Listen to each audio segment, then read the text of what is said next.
Hi, this is Joe again with another review.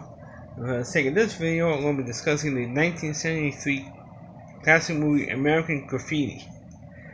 Of course, written and directed by George Lucas, of course, and pre-Star Wars George Lucas. Of course, also stars a boatload of future stars who became either big television stars or big movie stars. And of course, stars, Harrison Ford, Richard Dreyfuss. And this is his cast, and his cast is phenomenal. Richard Dreyfuss, Harrison Ford. You had Ron Howard, of course, and Cindy Williams, of course, from Happy Days and Laverne and Shirley, respectively. You also had Mackenzie Phillips from, of course, One Day at a Time.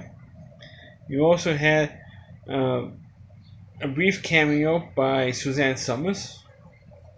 I'm not kidding. So you had a great cast in this film. The only problem is with this movie is, of course, the fact that this movie, I watched it for the very first time about a week ago, and let me tell you, this movie was boring. It was unbelievably boring. I'm not saying it didn't have a good plot or anything else, but it was boring. I mean, at one point I'm saying, what the hell is the plot in this movie? Because I didn't do that much research before I saw the movie. Well, this movie is about, for your novices out there, it's about this group of recent high school graduates. Recent high school graduates who, the night before most of them will start college, they decided to do a little cruising in the area, and it was supposed to be based on Modesto, California, which is the town that George Lucas was born and raised in. And he was like a core nut, and before he got into screenwriting and to film school and stuff like that, he was a core buff. And he used to spend a lot of time cruising around Modesto, California, his hometown. So that's what pretty much his movie is. And of course, his movie was actually, George Lucas was actually dared by his good friend Francis Ford Coppola to do like a warm and fuzzy comedy, and that's what this was. And which was eventually the film became American Graffiti.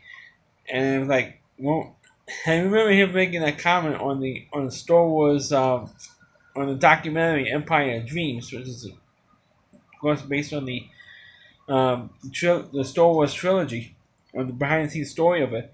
He mentioned that story. There was more of a fuzzy comedy, and I watched the film. I said, "Where's the warm and fuzzy comedy? Where's the comedy? Where's the funny stuff in this?" The comedy is supposed to be funny. Anything was fun. The movie was the laughs were like few and far between, at least for me anyway. And the movie was, like I said earlier, boring. I mean, I was never so bored in 2 hours in my life. I mean, it was it was boring. And mostly there's a bunch of little like vignettes of all these different various characters cruising around the neighborhood. Ron Howard's character gave his car because he was going to leave out of town for school, so he decided to give his car to a friend of his that he was driving around the town. And Richard Dreyfuss was looking around for this one particular blonde he saw in another car. They wanted her to accompany this girl, and the girl happened to be Suzanne Summers. Later on, she became famous for being in his company. So you have. Yeah, you have her in the movie, and like I said, the cast is terrific. I like the cast of the movie, and I like the soundtrack in the film, but that's about it. I mean that's bored. I was more bored than anything else because usually with movies that have no vignettes or interwoven storylines, I don't really go for it because I think it's like boring. Not even boring, but it like jumps around to all these different characters. So to me, it was done, and actually, of course, George Lucas does not write dialogue very well. He writes good stories, but the dialogue is, as we all know from the criticisms for the Star Wars films, he usually stinks at it. And That's what this was. I mean, he wasn't that great. This is actually was George Lucas's actually second film.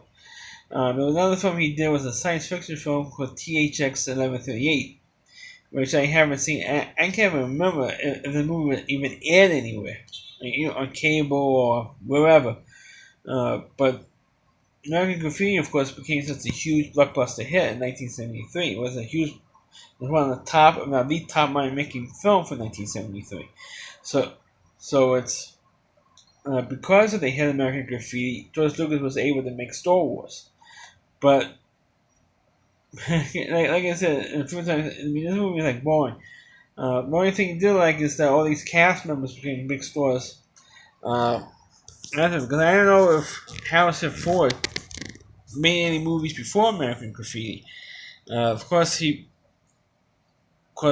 famous for playing Han Solo and Indiana Jones and so many other films after Apocalypse Now, which also was in the 70s, or 79. So you had mostly an unknown cast, but unfortunately, the only person who was really not an unknown actor in this film was Ron Howard, because he was already a big television star already by that time from being on the Andy Griffith Show. And this movie came out just a year before he was cast in Happy Days. So of course afterwards, Ron Howard of course became a big time movie director. But at the time, he only did one successful television series, and he was on the verge of doing a second very successful television series, which was of course Happy Days. And of course, he had Laverne and Shirley. Cindy Williams, who played Shirley in the Laverne and Shirley show. She actually auditioned, believe it or not, for Princess Leia for Star Wars. And of course, I know if that clip on the test, the screen test is on YouTube or not, but definitely was on the documentary you mentioned earlier, Empire of Dreams. She did audition for it. I don't think that she got the part because of the fact that she starred in American Graffiti. The same thing with Harrison Ford. Harrison Ford did.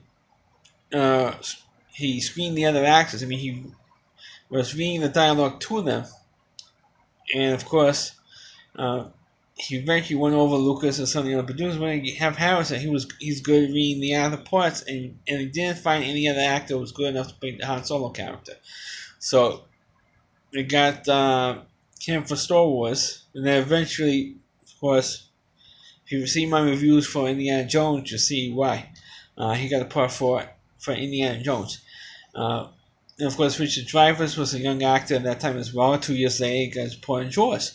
So it's really funny to see these young actors before they became big. It's kind of like the 70s version of The Outsiders. The Outsiders came out like 10 years later, and look how many big stars came out of The Outsiders, who had big careers after that film. Same thing with American Graffiti. American Graffiti did to these actors what The Outsiders did for the actors in the 80s.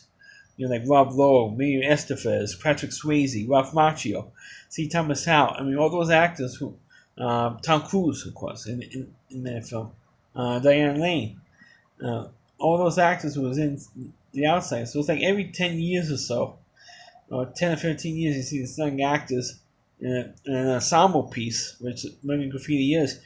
Later on in the decade, became big stars. But like I said a few times, the movie is I mean, it's good to see these young actors before they became big stars. But beyond that, the movie was, like I said, absolutely boring. I was bored to tears over this film. So this is my review of American Graffiti. Please click on the video, please rate it, feel free to comment on it. Please subscribe to my channel, and please forward this video onto your Facebook pages. You can check out all of my reviews on my YouTube channel at rowdyc.com, that's OWDY, and NSC.com, that's the homepage of our reviewer, Chris More, and please check out all of his videos on his website as well. Thank you for watching, and catch you next time.